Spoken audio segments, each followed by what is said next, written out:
Baiklah anak-anak, sekarang Ibu akan menambahkan sedikit penjelasan tentang gelombang stasioner. Gelombang stasioner nanti ada dua, yaitu ada yang ujung terikat dan ada yang ujung bebas. Gelombang stasioner juga bisa disebut dengan gelombang berdiri. Nah, sekarang perhatikan gambarnya ini.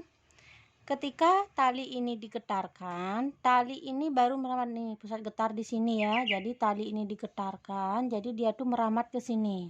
Nih, perhatikan meramat ke sini.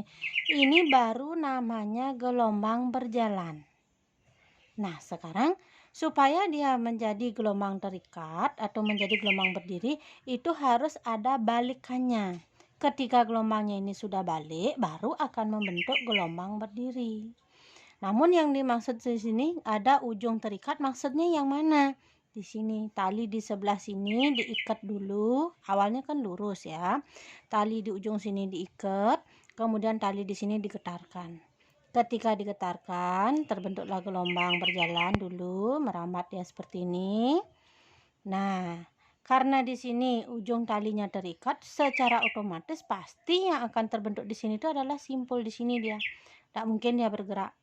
Nah, kemudian setelah dia sampai pada ujung di sini, akan terjadi gelombang balikan. Nah, ini gelombang balikannya di sini arahnya. Nah, ketika dia balik ini, baru akan terjadi namanya gelombang berdiri. Nah, ini balik. Nah, nih, baru namanya terjadi gelombang berdiri setelah ada balikan. Nah, seperti ini. Nah, karena terbentuknya gelombang berdiri itu setelah ada balikan, sehingga yang di sini disebut simpul pertama. Ini simpul pertamanya di nolnya di sini. Kemudian dia bergerak ke sini, baru membentuk simpul kedua. Jadi kita ngitungnya dari belakang di sini. Karena gelombang berdiri itu baru akan mulai kalau ada balikan seperti ini nih. Berjalan dari sini sampai sini balik dia. Nah, baru terbentuk gelombang berdiri. Nah, jadi simpulnya ini adalah simpul yang pertama. Kemudian berikut ini adalah simpul kedua. Berikutnya ini adalah simpul ketiga dan seterusnya. Sehingga di sini sudah Ibu keterangan. Ini simpul 1, simpul 2, simpul 3. Nah, ini namanya perut pertamanya. Yang di sini namanya perut pertama. Nah, pas di ujungnya ini. Nah, ini namanya perut 1, sama nih perut 1. Kemudian di sini perut 2, di sini perut 3 dan seterusnya. Nah, di sini sudah Ibu kasih. Jadi simpul pertama letaknya di mana? Sudah ada simpul pertama letaknya di 0. Simpul kedua di mana? Nah, ini perhatikan. Ini berapa gelombang? Satu bukit. Nah, begitu kan ini setengah gelombang dia kan? Nah, ini setengah gelombang. Jadi simpul kedua tambah lagi setengah gelombang. Simpul ketiga tambah lagi setengah gelombang. Sehingga kelipatan setengah dia. 0, setengah, 1, 3/2, dan setengah. Sedangkan perutnya di mana? Perut pertamanya ada di sini. Perut pertamanya di sini. Nah, perhatikan. Kalau segini adalah setengah gelombang, yaitu satu bukit itu setengah gelombang, berarti kalau dibagi lagi setengahnya berarti dari sini ke sini itu adalah seperempatnya. Nah, jadi perut yang pertama ada di seperempat gelombang. Perut keduanya di mana? Perut keduanya kan di sini, berarti nambah lagi berapa? Ini seperempat, jalan lagi seperempat, berarti seperempat tambah seperempat, tambahin setengah lagi sekarang. Berarti seperempat ditambah setengah, itu akan menjadi 3/4. Berikutnya juga dari sini untuk mencapai perut dari sini nambah lagi setengah, ini seperempat. Kemudian dari sini jalan lagi seperempat, berarti ini, nah seperempat, ini seperempat, berarti nambah lagi setengah. Sehingga 3/4 ditambah lagi sekarang setengah, jadilah dia 5/4. Dan seterusnya, itu akan jadi kelipatan seperempat ya.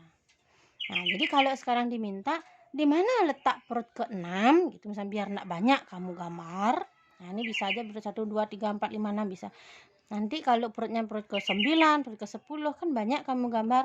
Untuk mensiasat itu ada di sini persamaan. Jadi diminta di mana letak simpul ke-5 atau simpul ke-10 gitu misalnya, berarti S10 simpul ke-10 berarti N-nya ganti dengan 10. 10 kurang 1. Kemudian hasil pengurangan dikalikan setengah, kalikan dengan lambdanya. Lambdanya berapa? Nanti kan di soal ada nanti datanya. Nah, selanjutnya perut ke N, perut ke-10 adanya di mana perut ke-10? Nah, cari dengan ini 2N, N-nya ganti juga dengan 10. Ya.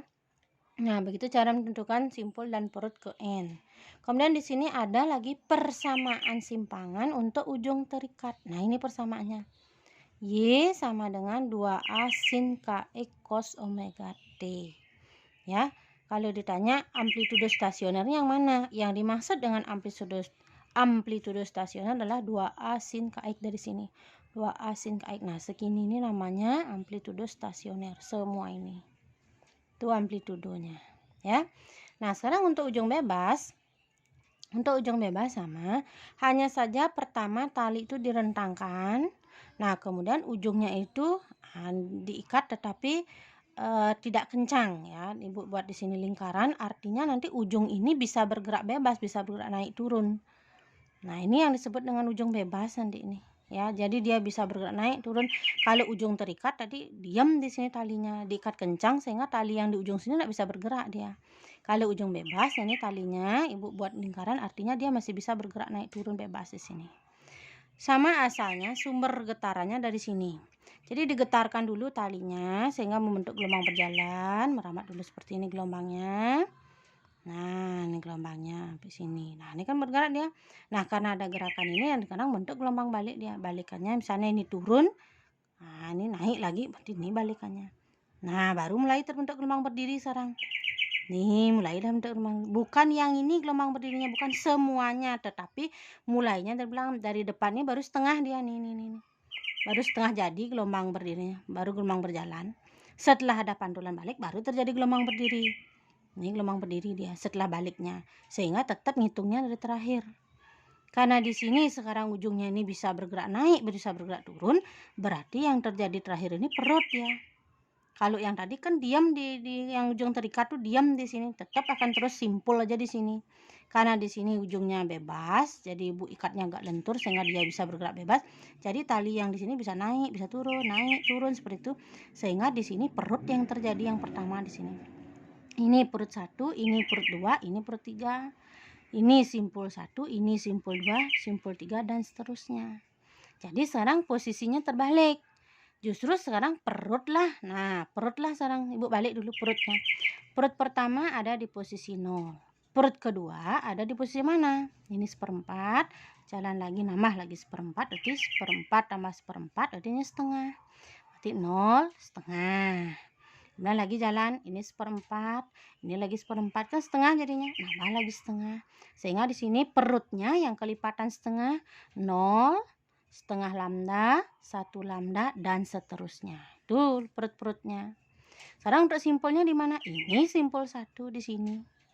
Ini simpul 1. Di jarak berapa? Yaitu di seperempat lambda. Kemudian perut kedua, simpul kedua di sini. Di mana itu? Tambahin lagi setengah gelombang ini. Berarti di sini seperempat, tambah lagi setengah jadi 3/4, tambah lagi setengah nanti akan menjadi 5/4 ini dia. Jadi simpul pertama ada di seperempat, ya, simpul kedua ada di 3/4, simpul ketiga ada di 5/4 dan seterusnya. Nah, sama juga. Nah, sekarang ada juga persamaannya seperti ini. Nah, kalau kalian memperhatikan tadi ternyata antara gelombang ujung bebas dan gelombang ujung terikat posisi simpul dan perutnya tertukar. Ya, kalau tadi justru simpulnya yang ada di ujung kelipatan 0. Sekarang perutnya simpulnya yang kelipatan setengah, tapi sekarang perutnya yang kelipatan setengah. Nah, sehingga kalau dari data ini bentuk persamaannya simpul ke N adalah ini, perut ke N adalah ini. Caranya sama seperti tadi. Kalau kalian perhatikan nanti antara gelombang ujung terikat dan ujung bebas posisi simpul dan perutnya itu terbalik rumusnya. Nanti diperhatikan ya. Nah, kemudian untuk persamaan simpangannya Y sama dengan 2A cos di sini. Kebalik dia. Cos KX sin omega T.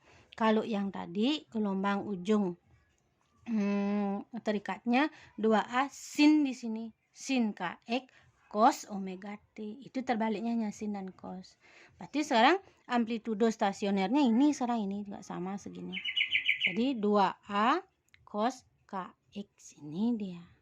Nah, coba nanti diperhatikan, bandingkan nanti persamaan simpul antara di ujung bebas dan ujung terikat ya, simpulan perut, biar gampang kamu memahami itu adalah terbalik dia. Nah, jadi kalau kalian perhatikan ini lihat Sn simpul ke N. Nah, ini N min 1 kali setengah lambda. Di sini akan menjadi rumus perut ke N sama dengan N min 1 setengah lambda. Sama kan? Nah, ini kalau di sini rumusnya perut ke N 2N min 1, di sini jadi rumus simpul dia.